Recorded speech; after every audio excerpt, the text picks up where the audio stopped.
Yeah, today's going to be a little bit different. I get a lot of questions asking Jeremy, well, tell us about your journey. And I'd love to tell it, but I'd like to be interviewed about it because, I have my own set story that I'd like to share with you. And sometimes, I might not reveal all the pieces. And I want to be able to do that for you today. And so I've brought on John Altic. You heard him last week. He's the broker owner of JLA Realty. John's going to be interviewing me today. So I'm going to turn it over to you, John. John, welcome to the show again. Thank you. This is exciting. I love being on the other side of this where I get to interview you. I'm a little scared. I have to say I don't know what's coming. Talk about role reversal here. Before I dive into this, I want your listeners to know, I've known Jeremy since I got into the real estate business in 2007. He was already established then. We've been compadres in this business for a long time, and it's been fun to watch him do what he's done. And I think it's a real testament to who people are and what we're all capable of. So let's dive into Jeremy. Let's ask him some questions, and let's see what we can learn from it. So you guys all know Jeremy. You listen to his podcast, right? He's been doing real estate in some form or fashion since 2004. He's got this, he's a published author with Survive Scale Soar. He also has obviously built this huge coaching business. So let's find out how he got here. So Jeremy, when I met you, you were a realtor. Then you became a kind of a trainer and a recruiter within the company you were with.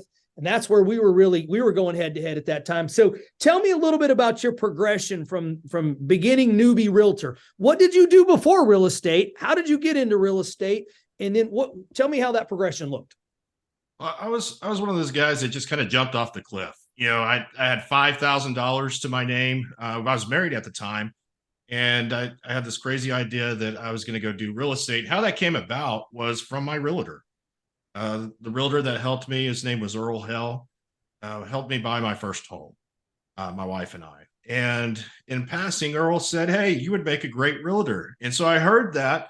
And I was like, I've never really had anybody say something like that to me. I'm going to go become a realtor. And at the time, I was working at the Lake Houston YMCA. I'd taken that as a job. I'd done an internship through college at A&M. Got to the YMCA, did that for a couple years. And, I think it was just timing. God works in mysterious ways and puts people in your life for a certain reason. And that was Earl Hell at the time. And 6 months later, I was a realtor. I didn't know what I was doing. First day on the job, I got a listing. 2 weeks later, I sold it to the neighbor across the street. And I was like, man, this is gonna be easy. It took another 6 months. Yeah. Took another 6 months. And before I had my next sale, and I realized that, okay, I've got to learn how to be a business owner. Now, I grew up in a house of entrepreneurs. My dad was a master plumber, owned his own business. My grandparents owned an antique shop in Wimberley, Texas. And so everybody that I was around in family had always built their own business. So I had the experience. I knew it wasn't going to be as easy as I thought it was because I'd been through tough times. Right. And so that's how I got my start, though. It was a simple conversation. And next thing you know, licensed. What I like about that is that sometimes we have a hard time looking in the mirror and figuring out where we want to go, but we don't want to listen to the people around us. And what I like about that is you listen to somebody that saw something in you that you hadn't seen in yourself.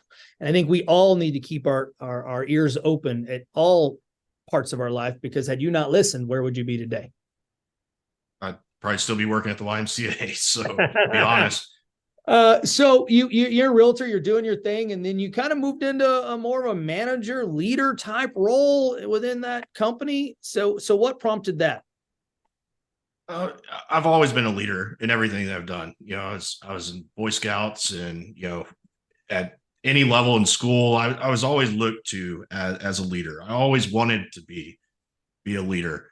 And again, the people that I was working for in that organization, they saw the leadership qualities. I was serving in some leadership roles already, not necessarily running in the organization, but at the agent level.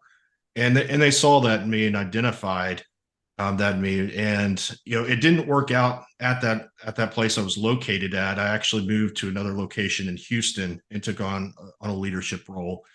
I just wanted to do something more. And I felt like I kind of maxed out my potential as an agent. I was an individual agent. I didn't have a team, and I just wanted to do more because I'm also a person that likes to impact people. And I saw the need to impact people in the real estate industry that just weren't getting it.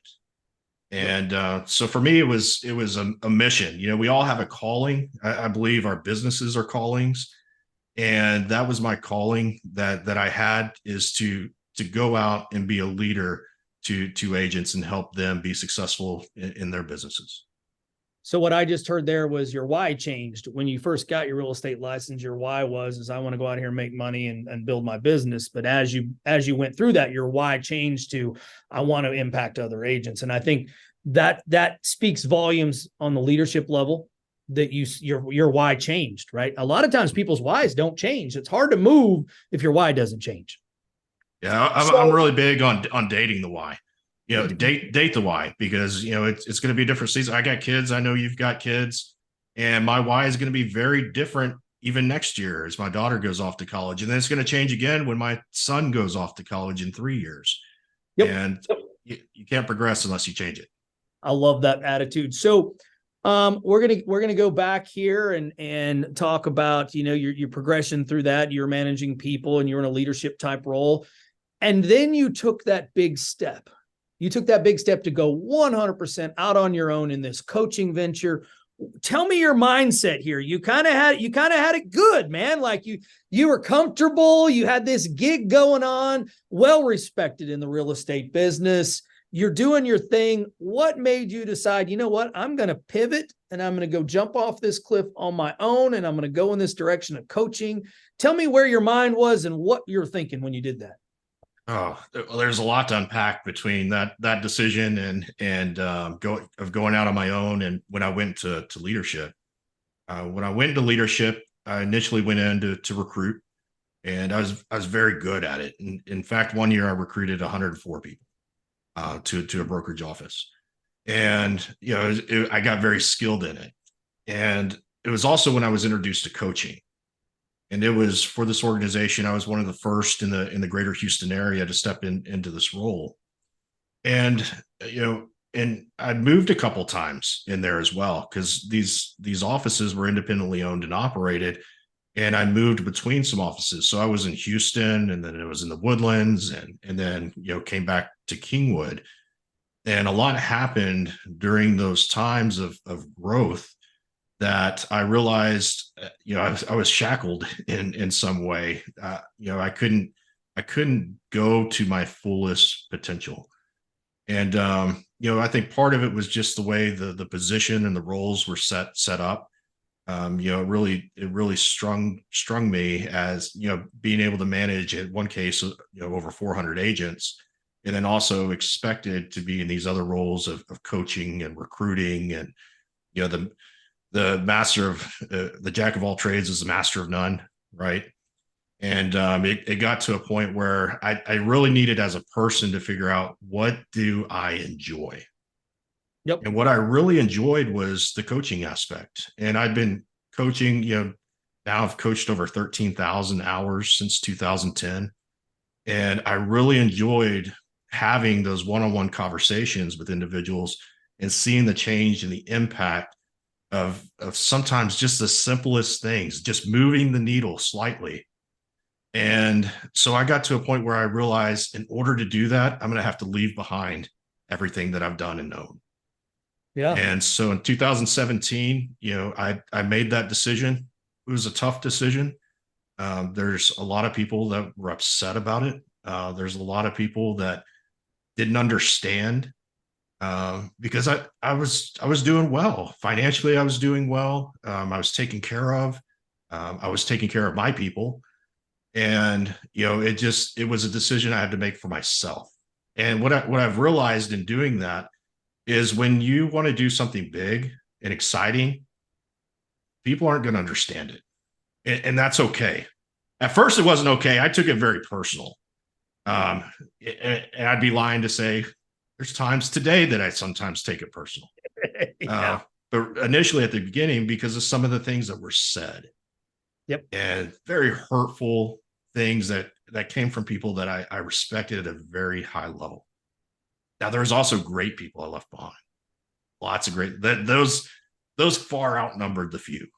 And so, it was one of those things that it was like it was time, but I had to do it for me, not anybody else. I had to do it for my family, not anybody else. We talked about it on my call with you. That's hard because there are those people that their idea of support is to tear you down, right? They think they're doing you a favor by telling you can't do it, or they're angry with you and, trying to change. They try to squash your dreams because their dreams don't match those, right? And I know I found, and I think you can talk to this, is you find really who's in your corner when you make a move like that, who truly was there and in your corner. And sometimes it's eye-opening, right? I mean, there's some people that weren't in your corner that opened that was just, you couldn't believe it, right? I mean, that's a tough part of that. So you left behind this safety net. That's what you did, right? I mean, you had this nice parachute attached to your back. You had this safety net below you. You jumped off a cliff, no parachute, no safety net, no harness. You jumped off with just a big dream. Obviously, you had experience, so that's kind of a safety net, but you still jumped off that cliff. Talk to me about the conversations at your house with your wife. Talk about the conversations in your own head at night, the things that kept you awake. Yeah. I think initially my wife, first of all, she's 100% supportive of any decision I make. She knows that I'm not going to make a decision that's going to harm us. Might cause us some pain, but it's not going to harm us. And so she knows I'm an entrepreneur by heart. Nobody can rein me in. And so, it's one of those things that, we had that conversation and it took us back to 2004 when I started in real estate and jumped off a cliff. I was, it's like, if I could do it then, I've got all this experience now and support system that I have created. I've got all these great connections. I could do this again. And so my wife said, if that's what you want to do it. One of the benefits I had was I already had coaching clients, and that made the decision to move with me. So it wasn't that I went to zero right away.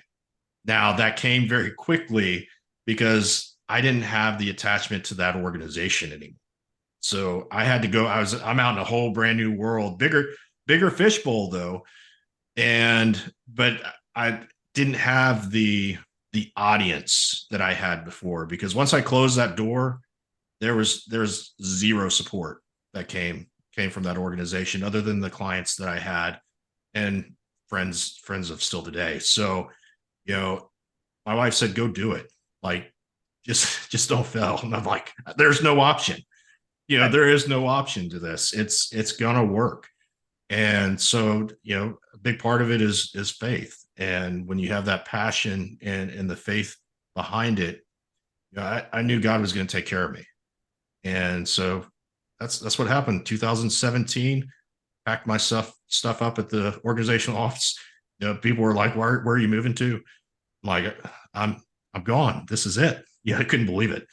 And I said, I have to do this for me. And so I left. Temporarily hung my license with another organization just because I wasn't quite sure yet if I was going to still do some production on the side. But then a year later after that, I even placed that inactive and just went 100% in on Red Hawk coaching. So two big key takeaways there is you went all in, right? You went all in. You didn't have that backup plan in place. No plan B, no plan C. Yeah, I think that's one of the challenges. And you did it with faith, and you talk about faith in God, but you also had faith in yourself. And I think that's one area that I see a lot of people struggle with is, they don't truly believe they can do it. You have got to believe in you, because there are times, even when your wife is as supportive as she is, you're the only one believing in your crazy ideas because you're afraid to even tell anybody about your crazy ideas. So I love that, that let's just do this right now. Talk to me about, you had, for years you had an office to work out of. You got up, you got dressed, you went to work every day, right? You had a place to be, you had hours to put in. You pack all that up and you go home, which is a very different mindset to set up an office at your house and to get up, get dressed, go to work every day. Talk me through that. Yeah, so I was home before COVID was cool. I was using Zoom before COVID, COVID made it awesome.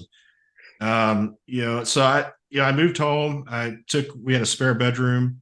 We're living in Green Tree at that time. And I made that my office. So I got myself a stand-up desk and microphone. And I was like, that's all I need to go to get started. And I just need to now start setting appointments. It is a different mindset, though. You have to be prepared for that. And I think, especially with the direction the real estate industry is going, you're seeing less and less people going into offices. You see these big monster offices that it's ghost town now. It's just a very different time. And, at that time, it was different for me. I was used to being around people coming in, the energy that provided. And there's some really good things about that I even miss at times. And so you got to be more purposeful to fill those buckets up when you're working at home. So, your network there changes up a little bit. You're setting lunch appointments and you're getting out of the house. You're doing things to fill the buckets. But it was different. You're talking into a camera. You have one other person on the other side of it. At that time, I was doing Zoom. Now I do all of them by phone. It's easier. But at that time, I was doing Zoom, and so we'd have these conversations just like we're having right now. And it was all in a little 10 by 10 area. I decorated it up. I put stuff on the wall for the people that were watching, and I had stuff on the wall that was on the other side of the camera that was for me to remind me that I am a great coach. I'm doing great things. My vision board was over there. And so it kept me focused on what I needed to do. Because it's really easy when you're at home. Oh, well, I got to do some laundry, or I saw that bush up front need to be trimmed. You find a million different things to do other than work. And so you had to get very disciplined with the way that you used your time. Well, you got to get intentional, right?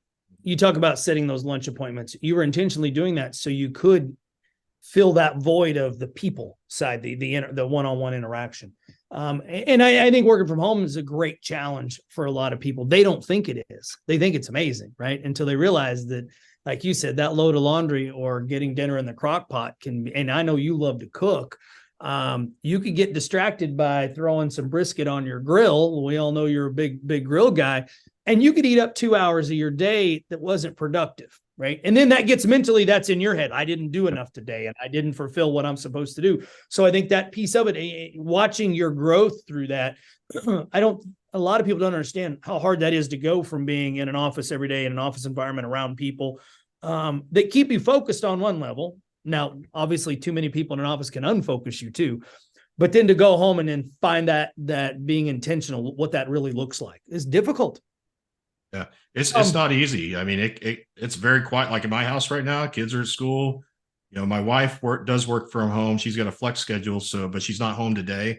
So there's no sound in the house even. It's quiet. So you got to fill those voids. Put on some music, or something that doesn't necessarily distract you, but just keeps you focused and intentional. Following your calendar. That's the biggest thing, is having that schedule and following it. And when the days that I do that, and I do it very well, at the end of the day, whether I got a new client or not, whether I got everything accomplished or not, I feel like I'm accomplished, and I can go out of the office, shut the door, not go back in it, leave the work alone. And that's the other thing. If you work from home, don't work from your couch, don't work from your dining room table. You have to have a committed space to do your work, and then you have to leave it there.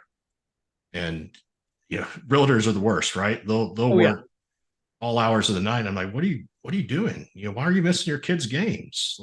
And these are all choices. And it's because they're not following a schedule, and they're allowing things like cooking the brisket or doing the laundry. They're allowing those things to fill the day when they should have been, lead generating or meeting with clients. I think you touched on something huge. You got to have a dedicated space to work, and then you've got to force yourself to fill your calendar. If your calendar says work on marketing for 8 hours, it isn't going to work. That's not filling your calendar. That's a weird time blocking that doesn't work. I've noticed in some of our calls, you have very specific times that you are available, right? And this is my time. Hey, I got this, and this, because you're filling up your schedule. Therefore, you can't get sidetracked. When you know the accountability that you're putting into place is the person on the other side of that call is keeping you accountable, right? Yep. And I think that's where a lot of people struggle with that piece of it. Making sure that you're filling you. So you've done a great job. When you talk about 13,000 hours of coaching, you've filled your schedule hard, but that also holds you accountable. So as you've progressed over, your coaching, you jumped off the cliff, you got it started, and obviously you've had success. Talk to me about those either periods of your business where you felt like I'm not doing enough, or I'm not growing at the same rate, or it's not what I wanted it to be. Talk to me about that and how you work through that mentally to get on the other side. Yeah, it's one, having a coach. As a coach, I have a coach. I think that's really important. Having a supportive spouse, somebody that's willing to listen to you. And let me say something here. I'm guilty of it too. Sometimes I'll talk more about my business than our lives together. And so there's got to be some balance there. But having that spouse that is supportive, and she is my rock, because it's not all easy. I'll have random conversations with people, like people from the past where I worked pop in and say some really mean things, and it's like I haven't even talked to you in 5 years, and just they felt like they had to say something. I've had times where there's one day that I lost 5 coaching clients. It was five coaching clients within about 3 hours. And they just called and they said, really appreciate, we've been coaching for 2 years, 3 years together, ready to take the next step. But it all happened on the same day. It rains and pours, right? It was all for different reasons. None of them were bad. It's just, the alignment, the stars and the sun, the moon were all in alignment that day. And so, you get into those situations where you maybe doubt yourself a little bit. You're like, okay, what had happened? What could I have done? Why hadn't I backfilled that? All those conversations, that self-talk that can be negative. And it's good to have, 2 to 3 people in your life where you can turn to them and have those type of conversations. And that's with any business owner. I encourage you to find 2 or 3 people, and it may or may not be your spouse. I chose to have my spouse, and she's okay with that. But you don't want to go spew it to the world. I see people get on social media and complain about how bad things are, and they don't realize they're putting the nail in the coffin. Because we'll take real estate. It's any small business, but we'll take real estate. An agent has a bad day. They put it all out there. Their whole sphere of influence is probably following them on social media, whether they're engaging with them or not. And they see that, and maybe they're thinking about buying a home, or they're thinking about listing their home. They are not going to choose you. They are not going to choose you because they don't want that baggage to come along when they're dealing with the largest asset in their life, and they want it to go perfect. Yep. And so during those times, I can go out there and say, hey, these are all the bad things that are happening. Today I lost 5 clients. I need to go to the people that I had confidence in, those people that could share with me and build me back up and say, hey, this is what's happening. And they've got to be for you. They cannot be against you. It'd be easy for and I'm going to stop you there, because I think this may be the biggest nugget that comes out of this. I think as any entrepreneur, whether you're a realtor, because you're an entrepreneur, whether you're running any business, you are an island. You have to create those people that are they're the ships that come take you off that island from time to time.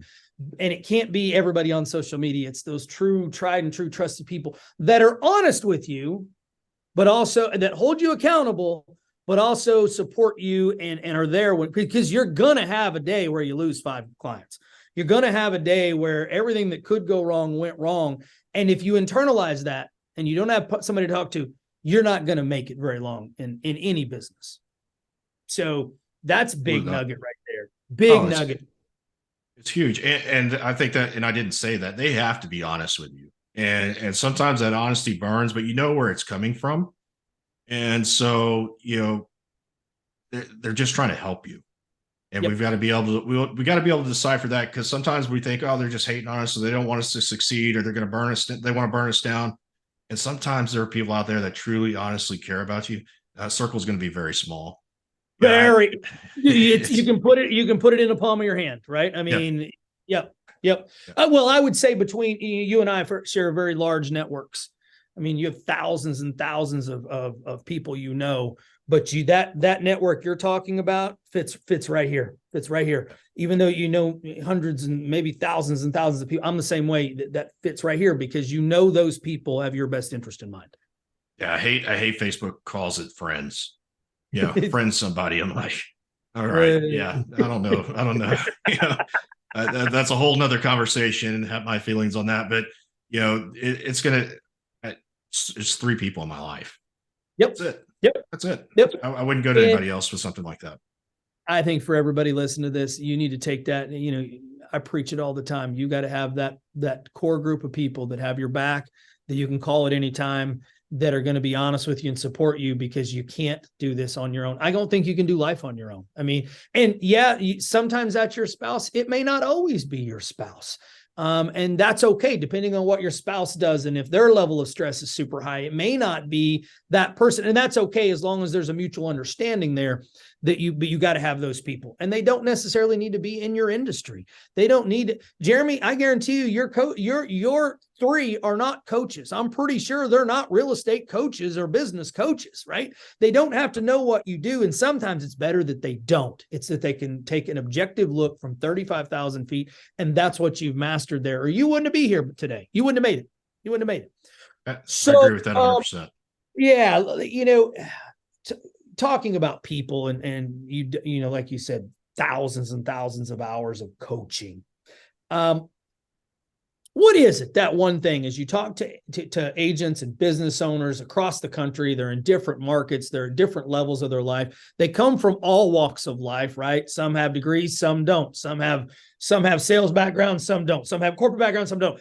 What's that one thing that you see consistently that group needs to work on? It seems to always be glaring in the majority of the people that you're coaching. When you're diving into their coaching and you're getting them started and you're starting to learn about them, it just becomes that red flag or that beacon that you're like, yep, here we go. We need to work on this. There's that one thing that we all need to work on, and maybe we've not come to terms with it? Yeah, I think, you always hear the other organization I could have easily gone and coached. They had another coaching organization built within it that I could have easily gone to and been in, but it wasn't the style of coaching that I think was needed. Because if you go to most coaching organizations, especially in real estate, you're going to hear lead generation, number one, lead generation. And that's great, but I think it's putting the cart before the horse. And where I see most people struggle is schedule. If they could schedule out their day, and this is, I use an acronym. This was from a former coach, so I can't take credit for it. I wish I could, but the acronym of life. And so, scheduling things, L stands for love. So putting your relationships on the calendar, when's your kid's game? When is date night? All those things. When am I going to hang out with friends at the lake? Those things are going to go on first. Improvement. So what are you doing every day, 15 to 30 minutes to improve yourself? It could be watching a video on YouTube. It could be reading a book. It could be studying something that you'd like to do one day, but you're stretching the way that you think. And then F stands for fitness and nutrition. This is the one I battle with the most. Making sure that I'm eating at the right times, not skipping meals, making sure I'm getting to the gym, getting my exercise in. That goes next.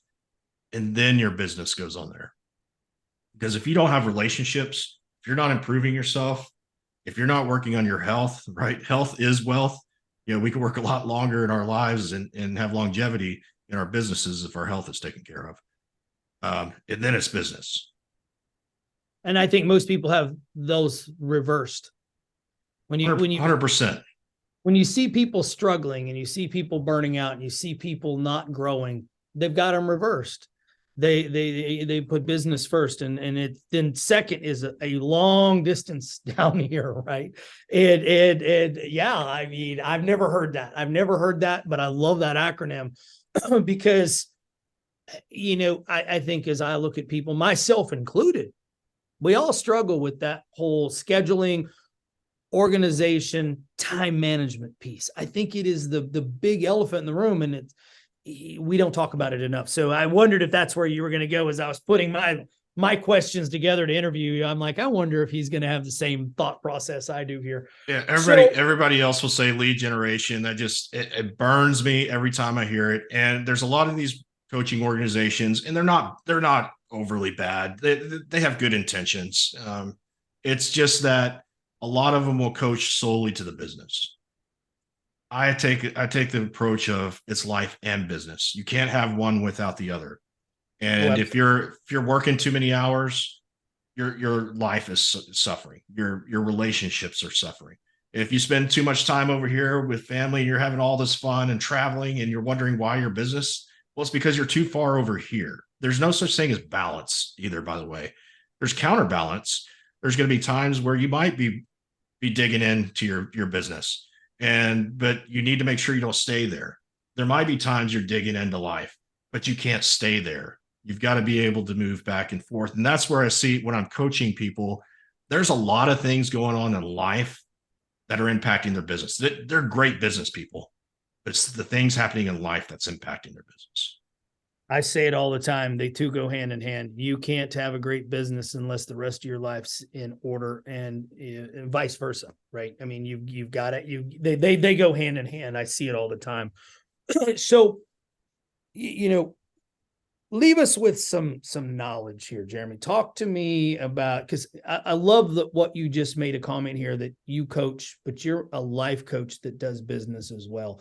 I think that's huge, right? And I think for everybody watching here, business coaching, I think, is a dirty word to me, because if your life's not in order, it doesn't work. So if you're out here looking for a coach, you need to talk to Jeremy, number one, because the life piece of coaching, it's got to be real, it's got to be honest, and it's got to be on point. And it's the one thing everybody struggles with, but very few coaching programs address the life side of your world. But Jeremy, leave us with some nugget here. Like, I've been watching this. I'm hearing your story. You've got me excited. You left a corporate world to dive into this real estate thing. And then you wanted your why changed, and you grew, and you're out here doing these things.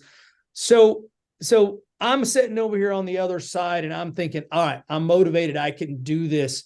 Give me that piece of nugget that's going to get me to jump. Okay. You jumped off a cliff without a very good parachute. Give me that nugget that's going to go with that. You've got to get into action. You need to put a plan together, and then you need to, instead of sitting around thinking about your plan, and that's where I see a lot of people make the mistake. They sit around and think about it, they tweak it, and they do all these other things, but until you actually go out and execute, you've got to execute the plan. And the longer you wait, the more likely that dream is to die. To be quite honest, and I see it happen all the time, and especially in the real estate industry, it's somebody will come in, and this typically with that new agent, they'll come in and they're excited. They got through their classes. They think they know everything about real estate. They know nothing yet. And they start down that path, and they're planning, and they're like, I got to go to another training, and I got to do this, and I got to do all things. All those are important, yet they don't execute on the key things that are going to move them to being a successful business owner, which is the lead generation. It is going out and writing offers and getting contracts and closing contracts. And so, there is a reality to the business that must happen if you want your bank account to grow. And it's action. And so I would encourage people that are listening today, everything that's happened in my life, every step that I've taken, I had a plan. I didn't wait. I took action immediately. I could have waited months I could have been like, oh, I'm going to plan out my coaching program, what this is going to look like, and, silo all these different things and take 2 years to plan it. I made the decision, and less than a month later, I took action. Anything I've done. And your plan wasn't perfect either, was it? No, gosh, it was far from perfect. You go and you start things, start one right now with you and building a real estate network. There's been some little bumps already, and that it's okay. I would have even known those bumps existed if I didn't take action. Right. It wouldn't even, we wouldn't even be considering or talking about it. So I think for the business owner today that's hearing this, whether you're in real estate, it doesn't matter what small business, make the plan. Don't spend a lot of time on it. I coach a one page business plan. It's not rocket science. Go out and execute it. Like, don't wait. Don't wait. Say, I'm going to start next week. No, start today. What is the one thing you could do today to move you closer to your goal? That's huge. And gosh, the for those of you watching, really taking the time to pull the nuggets out of this call, because there's so much here.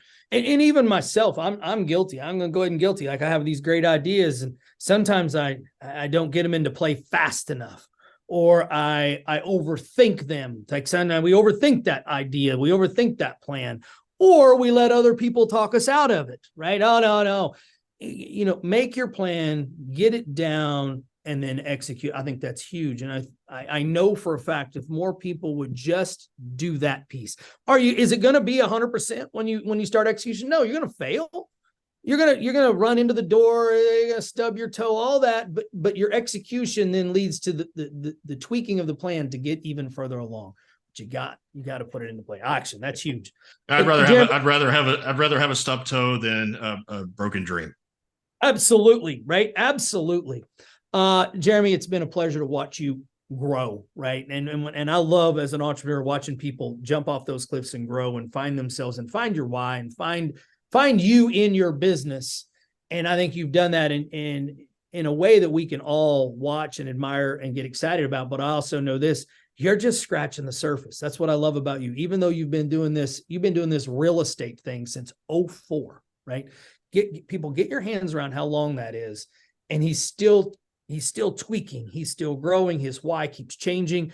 And I want everybody on here to think about that. Am I just sitting still doing nothing? Because when I talk to Jeremy and we have these brainstorm sessions, his ideas are way out here. He isn't slowing down. If anything, he's speeding up. And I think that's another key takeaway as you watch Jeremy. Anything else you want to leave us with, my friend? And I appreciate you taking the time and I've said things today that I haven't said to others. And so I hope that, giving that sneak peek, kind of behind the curtain, we all like to put that curtain up, and we're all guilty of that. But, being able to take some of those things maybe that I shared with you, and if that helps move you today, man, that means the world to me. I feel like I win. And, if people want to do business with me, that's great. I'd love the opportunity to talk to you about coaching. Reach out to me. It's redhawkcoaching.com. I'd love to have a conversation with you. You can book an appointment on the website. Or, I've started the Red Hawk Partner Network powered by JLA Realty. And we're growing really fast. 7 partners, may have an 8th one today, and maybe 2 more by the end of the week. And this thing's really growing. And it's because I think people are excited about the opportunity. And I am thoroughly excited about the opportunity to be able to serve. So, John, thank you for pulling the curtain back today. Yeah, that's what we have to do sometimes. And it helps us all grow, right? You grow, I grow, everybody grows. So keep being you. I think the key to your business is you, right? And it's very authentic. So keep being authentic, and excited to see where this goes next. All right. Well, thanks again, John, for flipping the script today. And until next time, onward and upward.